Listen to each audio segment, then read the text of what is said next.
I'm co-host James Ash. And I'm co-host Phil Scaife. Welcome to the Business Lockdown.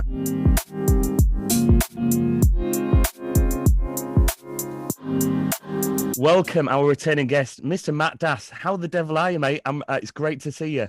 I'm all right, James. Not too bad at all. How are you?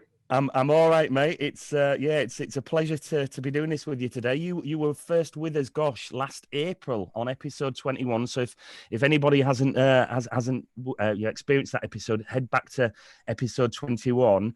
And we covered a range of things as the pandemic had just kind of kicked in, and we covered how you were pivoting and the restrictions at play, and what you were needing to do within each of your businesses, Springfield Solutions and also Eon Media.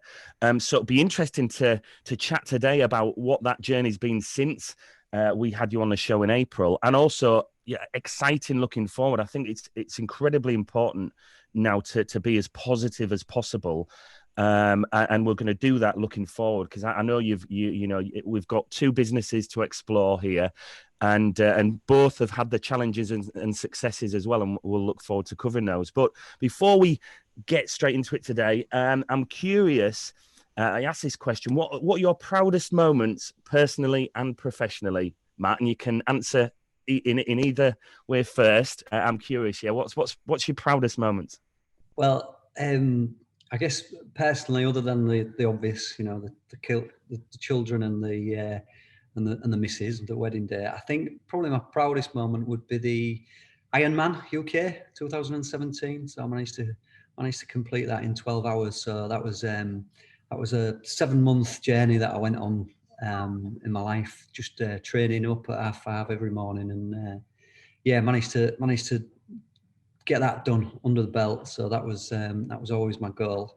So really, really delighted with that.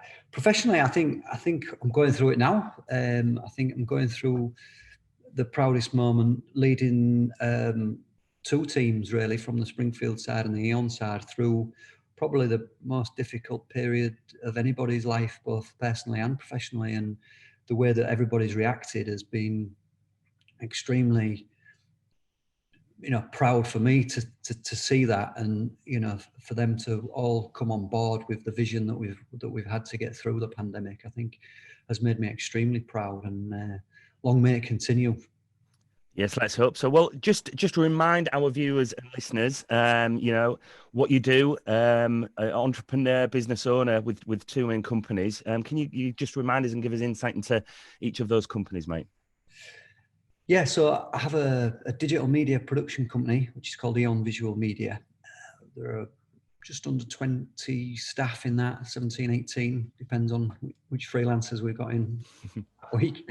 But we're a full-service digital media production company, so we will produce video content for social platforms. We will produce 3D animations. We will produce 2D animations. We produce websites, graphic design, and more recently developing a number of apps, and some of the technology that's around nowadays, such as augmented reality and holograms that you can see sort of behind me there. So we're investigating all of the latest and greatest innovations on the digital media side, and it's the mission for Eon is really creating inspiring digital content. So our content, when you see it or when you use it, should inspire you to do something, and that's the mission really behind the business in Eon.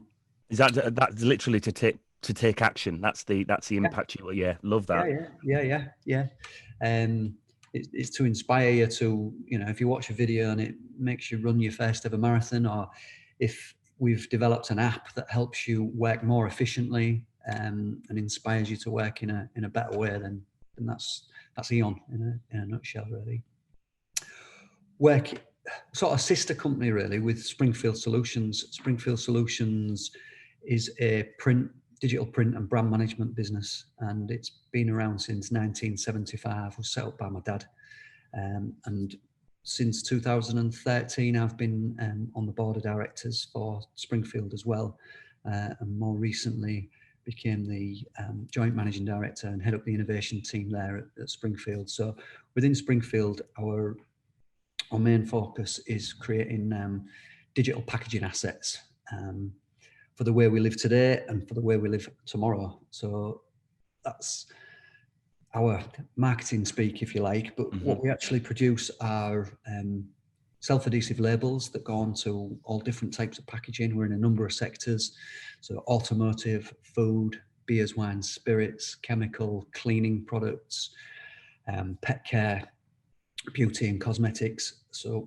last year we printed 187 million sticky labels. It went onto all different pieces of packaging.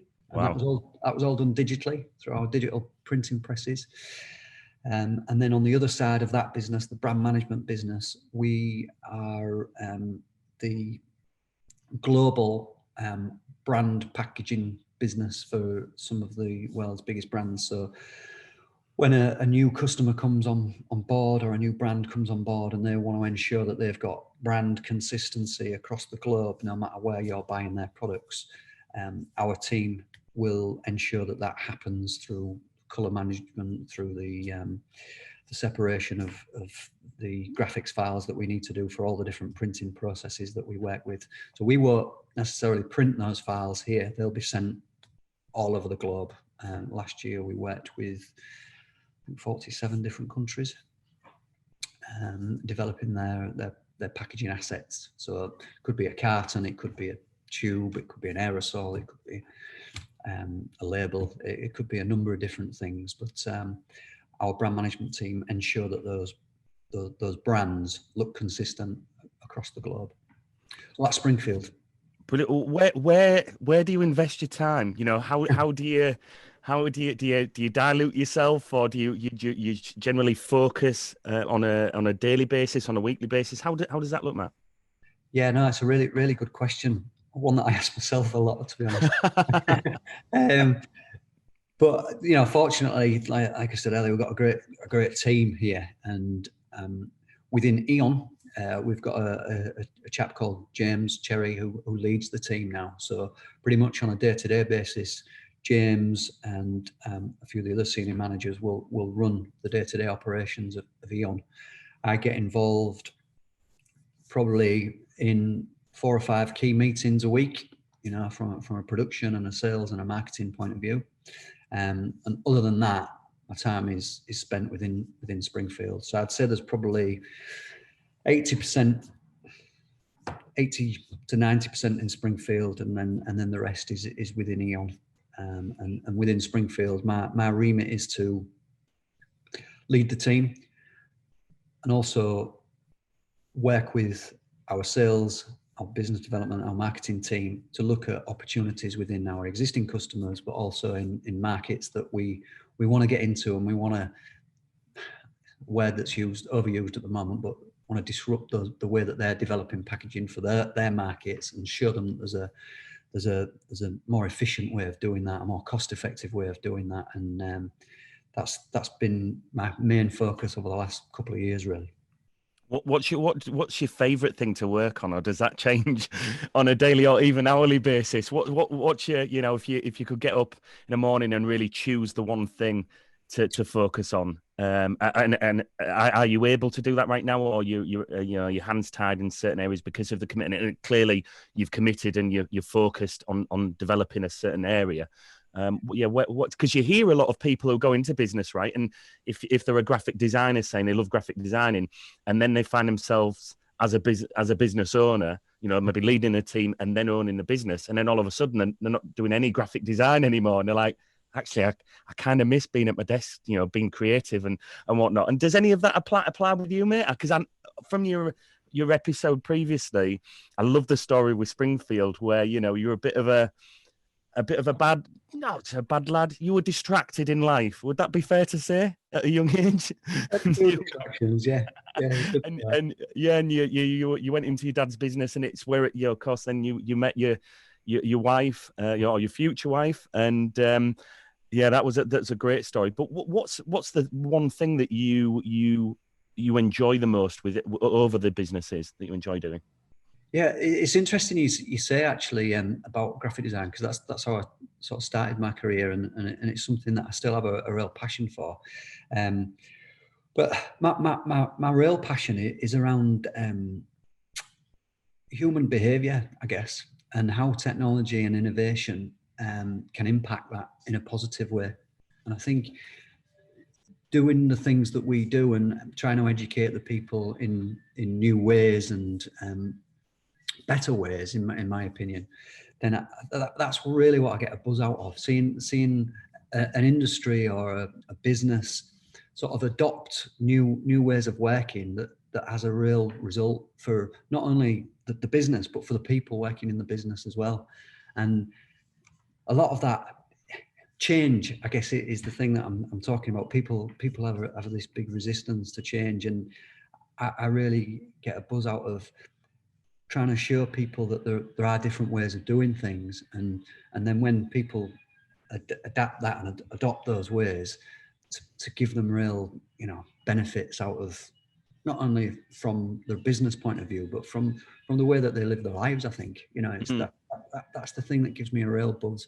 I guess people call it innovation, that's my title, but it's really about the way we do things, isn't it? The way we do things to make things better. You really talking my language, mate, because I had my career before going into the crazy world of business was behavioural assessment and working with some of the UK's leading psychologists, psychiatrists, and I really loved that, and I guess I've taken that into the business world, through engagement and interacting with people. And what I really love, and I kind of to bounce back with you is looking at different industries and what they're doing, and it might be one or a range of different sectors and industries, and bringing ideas into an industry that aren't that nobody's creating those services, ideas. You spoke about being disruptive, which is, I absolutely love that. And how does that look with you? I mean, are you doing that on a regular basis? Are you looking out there doing the research? Have you got a team? Are you all bringing ideas back together and meeting on a regular basis? How does that look? Yeah, I mean, it does happen on a regular basis. We've within Springfield, we have an innovation NPD team, which I lead, and the first part of that meeting starts with customer requests. It starts with insights, I guess. This is what our customers are asking for. Is it something that we want to do? So we look at that and we listen to that, and we look at if there's any in value in that. But what we're also doing at the same time is we're sticking true to digital. So I guess if you wanted to sort of put a knife through the middle of a business, what it would say in the middle of that is digital, and that has been the core foundation of how we've grown and how we've been able to disrupt certain industries by using digital to show people that there is a more efficient way, a better way of doing things. So we will listen to our customers and understand their wants and their needs, and generate their insights, and that may or may not lead a path that we want to go down, but we will always come back to the digital process. We will always say, how can we do this digitally? And sometimes the technology is not there. It's just not there. Whether that's to do a hologram, or whether it's to do the latest embellishments on a piece of packaging or something like that. Sometimes the technology has got a way to go to be able to allow you to deliver things digitally. But ultimately, that's where we'll start with anything that we develop. We do look at other industries as well. So we do look in terms of what they're doing in the medical industry, for example, on the Eon side of the business. We're always taking a lead from how they're using innovation, how they're using technology to understand the human body, the human wants and needs when it comes to surgery and things like that. So that's a fascinating area that we're often tapping into. And previous to COVID, we was traveling the world. We was going to, I've been, Japan and America and Europe, and looking at the way in which things, people do things and the way that they operate. And I always find that enlightening.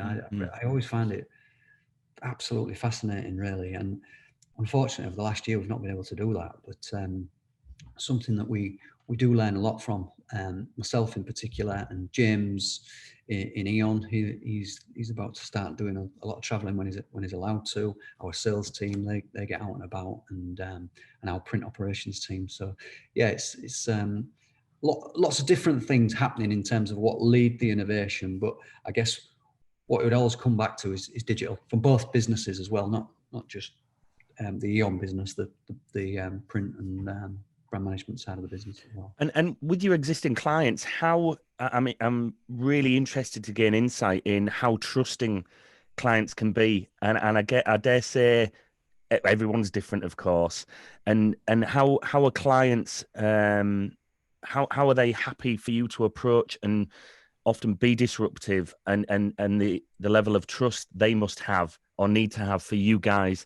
to go in and shake things up and make an impact in a very different way that's currently at play and maybe that nobody's doing in their industry or sector. How does that play out? It's a really, really good question, because a lot of the time we get asked about what's the latest thing. Customers will come to us and say, well, what are you doing? What are you doing? This? And then you start talking, oh, I'm doing this. Mm-hmm. And when it comes down to it, it comes down to what their business, really what their mission is as a business, what they're about. And a lot of the time, what gets lost in companies is the need to make money. Don't get me wrong, all businesses need to make money, but I think sometimes businesses lose sight of the reason that they started. And they'll say that we're innovative, and they'll say that we want to develop new products and services and things like that. But when you actually try and get them to engage and bring these things on board, you'll often find that whether it's a resource, whether it's an investment thing that holds it back, they'll get stopped at the first stage, and it doesn't take it any further. Big one at the moment, for example, on the print side of the business is environmentally friendly substrates for labels. So every year we get a question from a number of our customers: what materials do you have that are environmentally friendly that you can recycle, reuse? We've got a number of options on that side that they can use. So we say, right, there you go, that's what you've got available. There's a 10% uplift on the price, but that's what you've got available. Yeah, we took it back, we've come back. Yeah, it's probably just a bit too much that we wanted to pay. We'll carry on with what we've got. So that's my point about what you're trying to do as a business. Because if they're not aligned, if your mission isn't to be environmentally friendly, or you're saying it is but it isn't really, then don't ask the question in the first place. It's got to come from, you've got to mean it. It's got to be the reason why the business exists. Fortunately, what we've found is when we've looked at certain markets and sectors, that the younger businesses are a lot more willing to try new things and change the way that they're doing things. And I think, quite frankly, some of the bigger brands get scared of that. And what I've seen recently from the bigger brands is they're trying to bring that mindset into a massive business. They're trying to bring that entrepreneurial mindset, that risk taking, that let's try things. And a lot of them now, a lot of the big companies that we work with have set up their own almost like incubation units, business ideas, where they can develop ideas quickly. They don't have to go through this 6-month cycle, 12-month cycle, because they know that their competition can do it within a month or within 2 months, and they're eating into their markets. So if we don't start doing it as a big business, then we're going to lose that business. So I think a lot of companies are starting to get on board with that. I mean, it becomes difficult when you're that size of company, because it's the old oil tanker, isn't it? It takes a long time to change direction, whereas these younger, more nimble brands are are like the speedboat, and that they can get around and they can do what they need to do when they need to do it. So two different mindsets, and one that I've seen that big businesses are trying to get back to. And it goes back to your mission, doesn't it? Why do you exist? Why did you start in the first place? And are you able to, when you're working with these smaller dynamic businesses and brands, are you able to use them as case studies to kind of show your bigger, the bigger businesses, look what we're doing over here, we can do something similar in your industry? And I dare say that, if there's no conflict between industries, how much of that are you able to do, and as a result, are you implementing and kind of almost educating and empowering the bigger businesses through the small business activities? 100%. It's a really good observation. We've developed a number of interactive pieces of packaging over the last probably 7 or 8 years. We've been looking at how we connect packaging to the internet for probably 10 years, with the initial QR codes. Obviously, they've made a bit of a comeback this last year with COVID. But we presented this to a massive business probably about 7 or 8 years ago. You can connect your packaging to the internet, and it was a big no. No, why would we want to do that?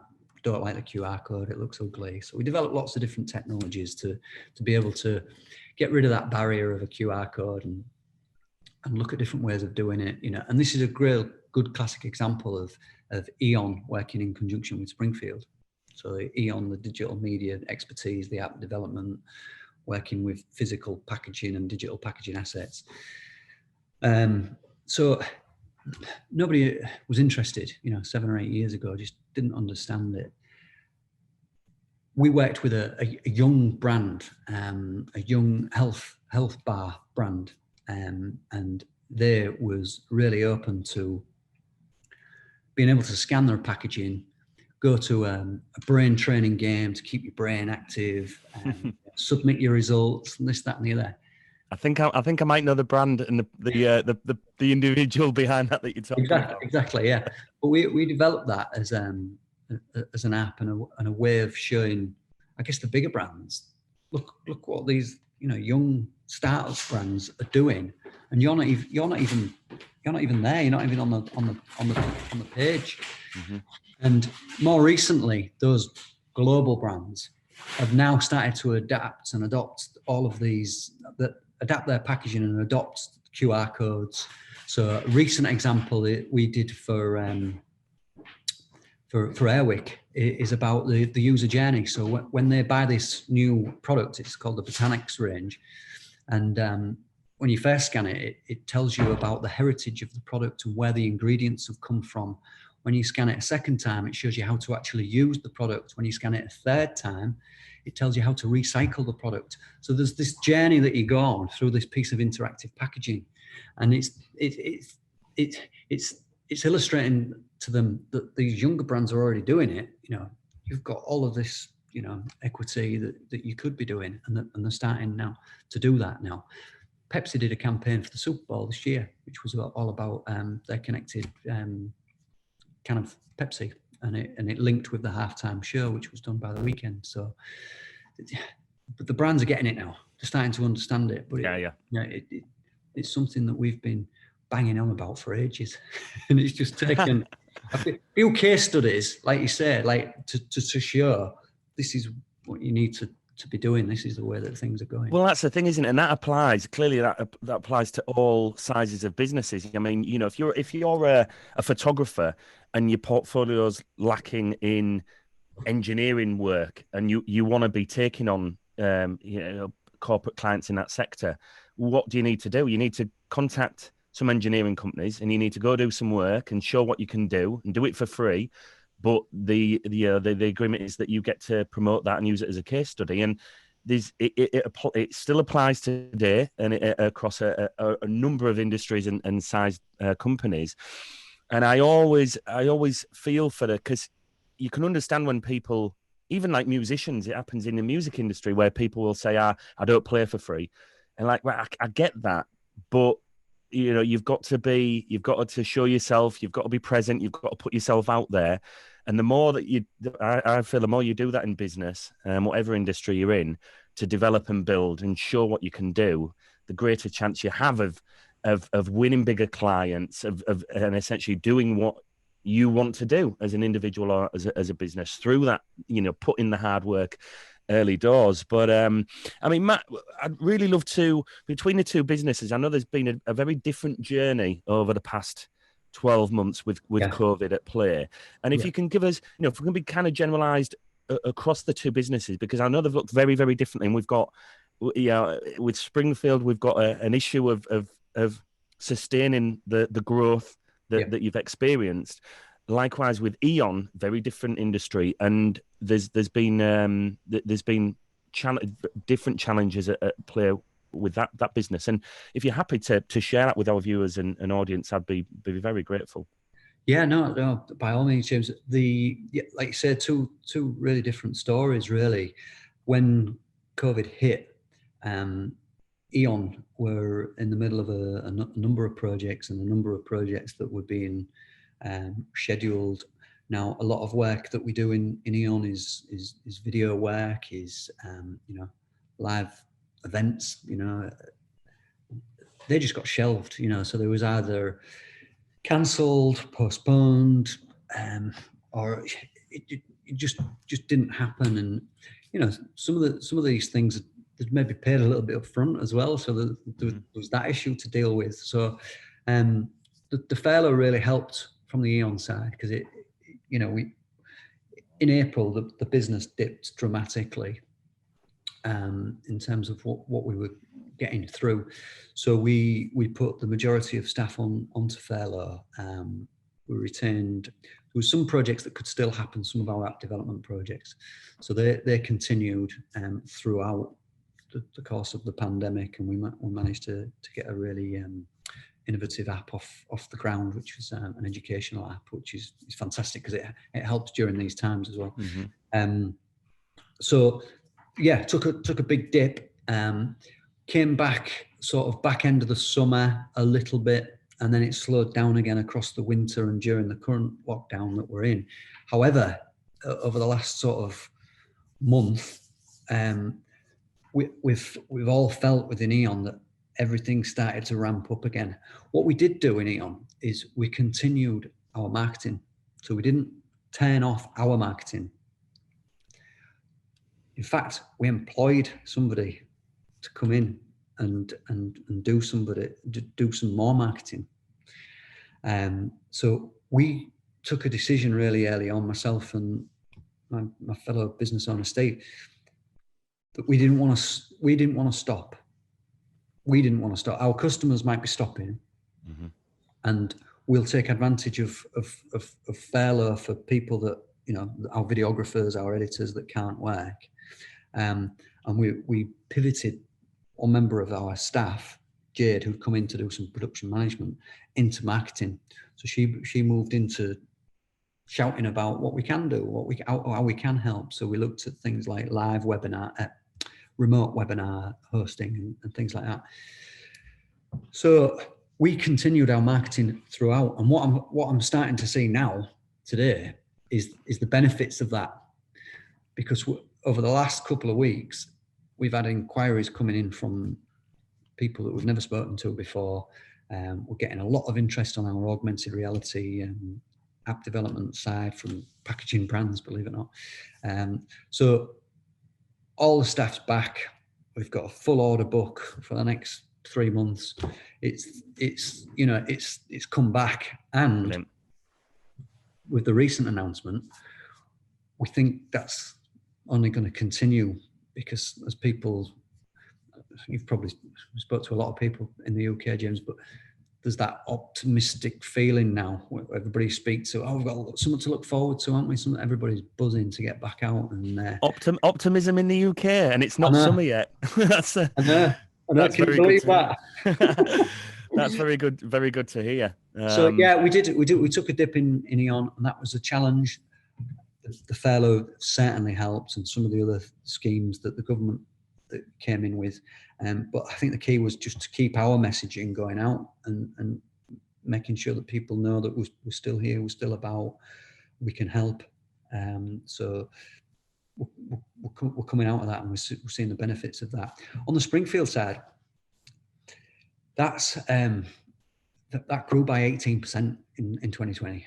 So we had, double-digit growth, and a lot of that was from our print side of the business, although the brand management side of the business also grew.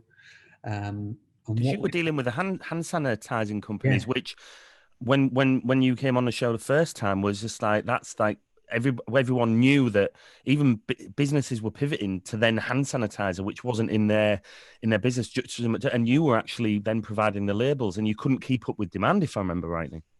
Yeah, that's right. It went sort of crazy March, April, from cleaning companies, sanitizing companies,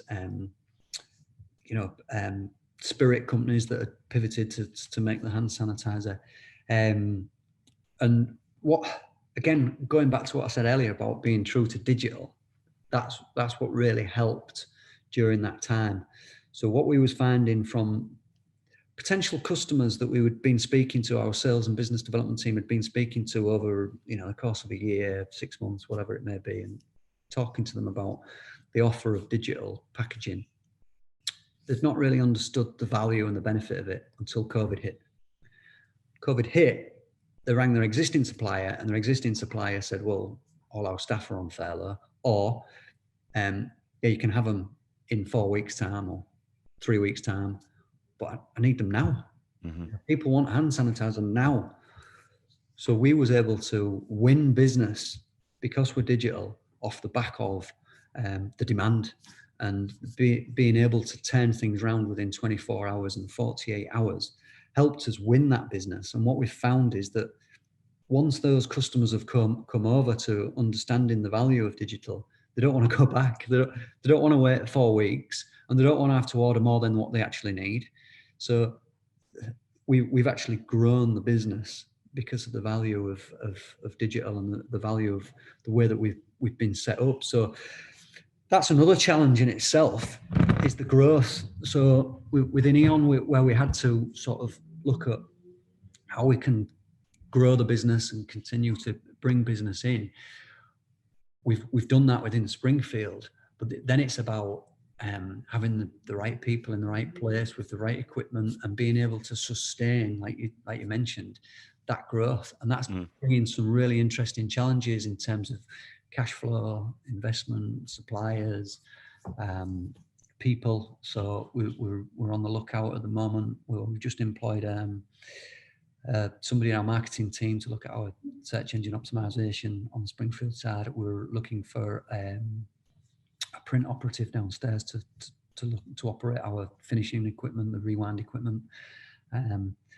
We've been having discussions recently about space, where we go next, and how we continue to be able to sustain this growth. So it's a real exciting, interesting challenge, and one that I guess gets you up in the morning because you think, this is a nice problem to have. You talk about those a lot in business, don't you, about issues, challenges, problems, however you want to phrase it. But this one's a great one to have because it's exciting. I'm a positive person, and I think if there's ever any opportunity to be positive in any walk of life or business, then you should grab hold of that and shout loudly about it. But how have you found that over the course of time, Matt, being able to shout loudly or trying to be positive when people are struggling, especially in the UK, you've got to be sensitive at times, haven't you, about not boast. People in the UK don't like boasters. It's why music stars, rock stars move over to LA, because then they can be celebrated because they're successful. And in the UK, we have kind of that. People think that it's put on a plate, that the success stories have been given opportunities and not realised all of the hard work. And it's great to hear that success story. But how have you found that over the last 12 months? Have you needed to be sensitive? Have you been on the front foot and with you said about focusing on your marketing? How has that played out within yourself and your team, internally and externally? I think what we've done from the outset, and what I've tried to bring to the business, Eon and Springfield, is be as transparent and communicative as possible to your own people first and foremost. So certainly when the pandemic hit, we was meeting regularly and Teams calls, etc., and just informing everybody where the business was. Both in March, even though we won business, the majority of business dropped in both businesses. So there was concern, rightly so, from everyone, including myself, about where this was going to end. And what we found, going back to the previous story, is that we managed to grow the business in Springfield, although and Eon, we had to manage it in a different way. So we was really clear and transparent with everyone along the way in terms of, this is how we're doing, this is what's happening, and having regular calls or regular communication. But going back to your point about positivity, I always remember my dad said to me, you always want options in life. You always need to have options, and I think the same can be said about your mental health and your mental well-being as well, because for me, you've got an option, haven't you? You've got an option to look at things positively, and you've got an option to look at things negatively, and that's your option. Nobody's dictating how you should look at things. That's your brain that's doing that. And to me, I have this discussion with my wife quite a lot, is I'd much rather look that way, on the positive way, than that way. And yeah, things are tough, don't get me wrong. We've got to be realists. And we are, and I think we're honest. With everyone that we deal with our suppliers, our customers, our staff, we're really extremely honest, realists. But we've got to look at the positives, because if we come out and we say, well, yeah, it's pretty crap, isn't it? Yeah, let's not do any marketing. Let's not. What message does that send? Mm-hmm. Negativity rubs off on people, and like you just mentioned, in the UK, we're world leaders at negativity, aren't we? Unfortunately, and I think in Hull as well, and that we've got an even more extreme mindset.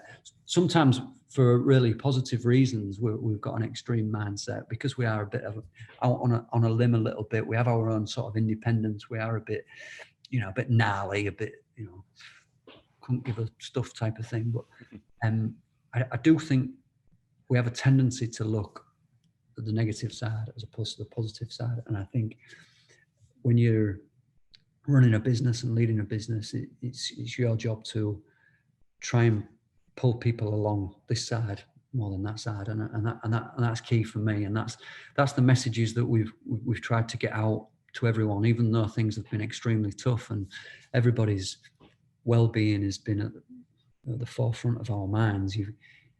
And we sympathise with that. We've got to look forward. Mm-hmm.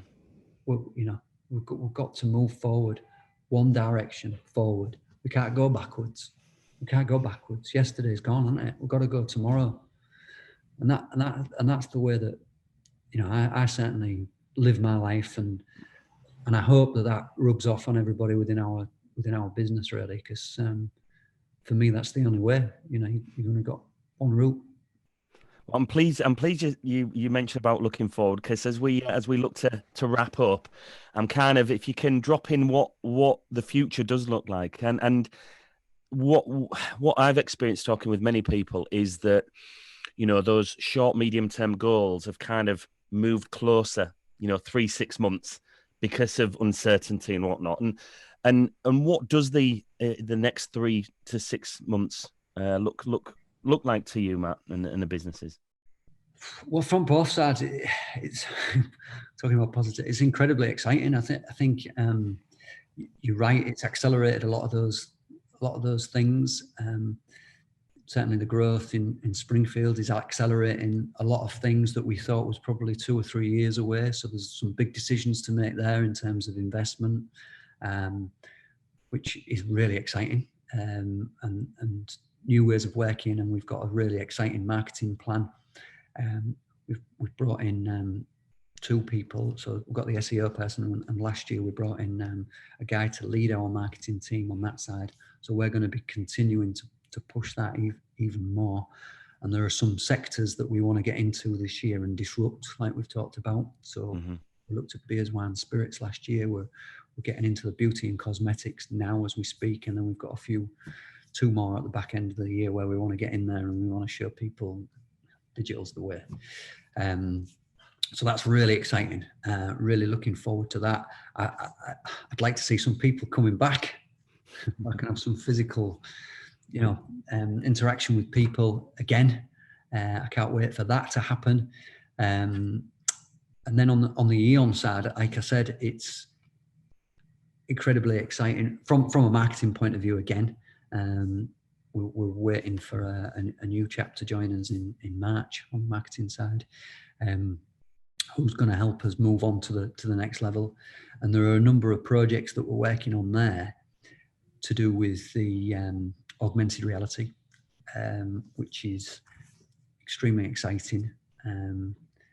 Working with what's great about the Eon business is we're working now with a lot of proof of concepts. So the work that we're getting in isn't necessarily a full blown, this is what the consumer's going to see, this is what the end product's going to be. It's what would this look like? What would this look like? And that's really exciting, I think, to listen and gauge that feedback. Like I said really early on, it's about human behavior, because sometimes we think of an idea that will work and you put it in front of people and they go, why am I using that? And it's making it more complicated. Great, okay, let's go back to the drawing board and let's make something that isn't more complicated, that is going to benefit you, because I'm a big advocate of that. There's no point in using technology for technology's sake. We've got to bring value. You really have got to bring value. So there's a couple of projects there. I mentioned earlier we've got a studio being built. So the way that this type of interaction is going to continue beyond COVID, and we recognise that. So my lockdown project was building a film studio in the basement here. I was hoping to get it finished by the end of last year, but with the new lockdown that kicked in on the 4th of January here, it's got put on the back burner, unfortunately. But I'm kicking off again in March time when we're allowed to bring people back in. So can't wait to get that up and running. Hopefully collaborate with you on a few things. That's what I'm most looking forward to. Yeah, I'd be a guest on your podcast, mate. There's no problem there. We can talk more. I mean, yeah, I could do this every week with you, mate, if I'm honest. But you've got a lot of plates spinning, and it's great to hear positive stories, success stories coming through from people like yourselves, because I truly believe it can only inspire others, and even those which unfortunately are many out there struggling can see that there's light at the end of the tunnel. That people are receiving results, experiencing results, and yes, it might take more time, it might require harder graft, harder work, but there are opportunities out there, and you're testament to that, mate. And yeah, it's just awesome for you to join us again and give us real insight and open yourself and your businesses to us. And before we finish, and we signpost people where they can find you, is the final question is, who's your hero and why? Oh, my dad, yeah, 100%. That's easy. That's an easy question, yeah. Yeah, no, my dad is he risked everything for our family, really. So what more can I say? It's I owe everything to him. So proud. Look at, and for the pure audio listeners out there who can't see this visually, that's an amazing sight that I can see now. That is pride on your face, mate, and that's inspirational itself. And if people want to go back to your first episode, which is episode 21, and you give further insight into your story and about your dad taking you in for under some challenging naughty boy times at a young age, it's really gives insight into taking you where you are today, and further proof that it's hard work and you've got to put in the miles to achieve success. So, Matt, where can people find you? Where can we signpost people towards you? Well, a number of ways. So with websites, Springfield one is springfieldsolutions.co.uk. Eon one is eon-media.com. We're also on Twitter, Facebook, LinkedIn, and Instagram at Eon Media or at Springfield Souls. So yeah, find us there. We're really active on our social channels, so you'll see what we're posting. Personally, myself, my Twitter is at Matt Das, and yeah, that's us in a nutshell.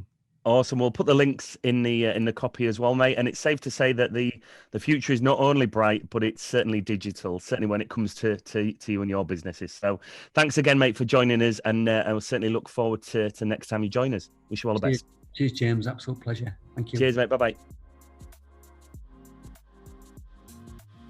Thank you so much for joining us on the Business Lockdown. Please comment, like, share, and subscribe to help build our global community. We look forward to seeing you all soon.